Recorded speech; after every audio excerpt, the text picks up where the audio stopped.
जनपद मुरादाबाद में आदर्श आचार संहिता का हो रहा खुलेआम उल्लंघन।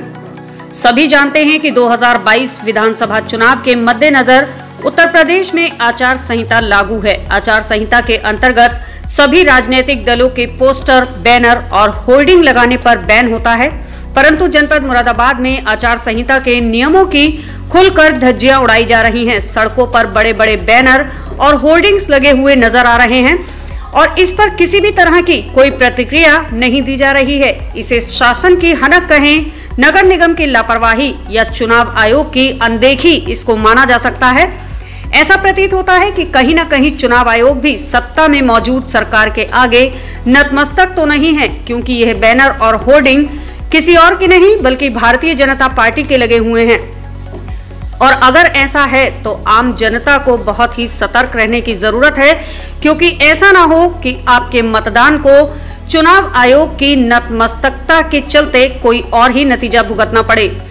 यहाँ देखने वाली बात यह है कि जो सरकार भारत को डिजिटल इंडिया बनाने का दावा करती है, क्या उसे खुद डिजिटल या व्यक्तिगत प्रचार पर विश्वास नहीं है, या फिर इस तरह के प्रचार को ही महत्व दिया जाना चाहिए?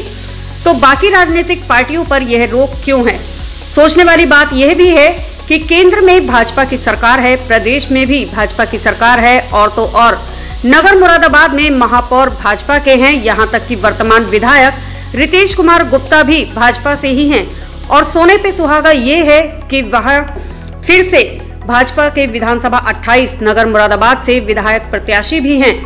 अब 5 साल के मुख्यमंत्री और मौजूदा विधायक के कथनानुसार मुरादाबाद में विकास की गंगा बही है।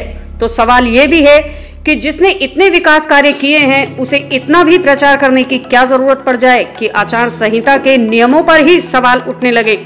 इस मामले में जब अपर नगर आयुक्त से बात की गई तो उन्होंने जवाब में कहा कि चुनाव आयोग ने होर्डिंग और बैनर लगाने की अनुमति दे दी है।